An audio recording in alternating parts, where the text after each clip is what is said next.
When I heard the tree was felled, I was gutted about it.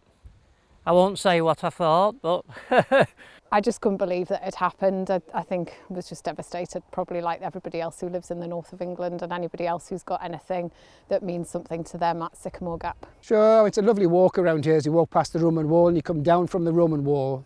You see that the tree used to emerge as you came down. Taking many photographs of my wife and myself as you come down next to the tree. It was such a sign of strength and beauty. As I say, it was such a sad thing for it to happen to it, really.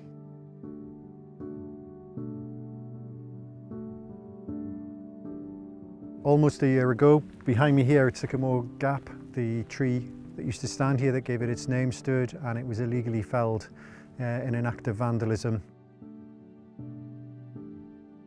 Since then, we've been working really closely with our partners here on Hadrian's Wall to commemorate that. Initially, we had picked it up through social media. Someone had posted on social media, I think someone who'd been through early in the morning, that Sycamore Gap tree appeared to be down. And so that's the first we picked up on it. I first heard about the felling of the tree. It would be the first thing in the morning. I think it was around about 8 o'clock in the morning.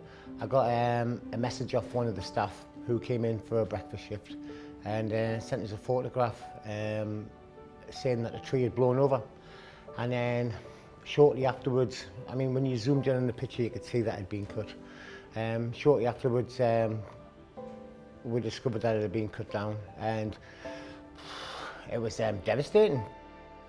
Historic England first heard about the felling from the Northumbria police contact on the ground, who contacted our head of crime down in our London office. We could begin to see social media kicking off and a real outpouring of, I guess we didn't call it grief at the time, but that's what it was, of emotion from people. And we felt that that's where we should perhaps focus our attention. We should focus our attention on giving voice to how people really felt about the tree while it was still standing, and how they felt about the fact that the tree was lost. Over the last 12 months, collaboratively with the National Park and Historic England, we've been able to listen to all the responses we've had, the emails, and collated it into 3 themes that people have commented on. By far the strongest theme has been around nature and how we can commemorate the tree here, both in helping the stump regrow, but also in doing other work in the area on Hadrian's Wall and across the region more widely to commemorate it in nature. So one of those projects has been the heartwood work that we commissioned with Shona Brannigan, the artist, who's been able to create prints from the stump itself, which have been on display over the summer. People who've gone to Sycamore Gap have said they've gone there for important emotional occasions in their lives. You know, people proposing there or taking people's ashes there. We feel that way about it. It's a massive loss.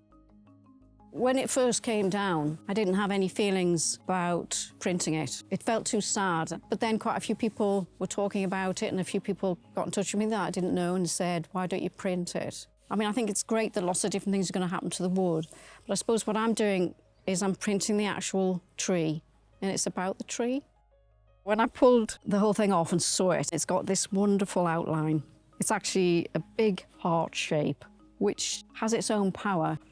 And then all of that microscopic detail spread across it. It was powerful. It's got a dignity.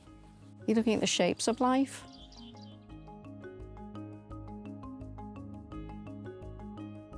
As a consequence of the tree falling, there has been some damage to the wall. When the tree was removed by the National Trust and the National Park, our archaeologist was there recording the wall and to see where the damage was.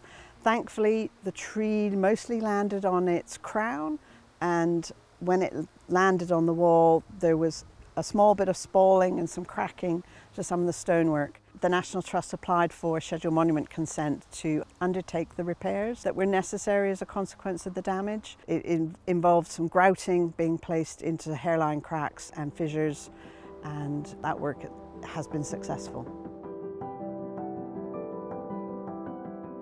We're absolutely delighted when some of the seeds and cuttings that were taken from the tree in the immediate hours after the disaster had actually sprouted and are continuing to grow successfully at the Plant Conservation Centre.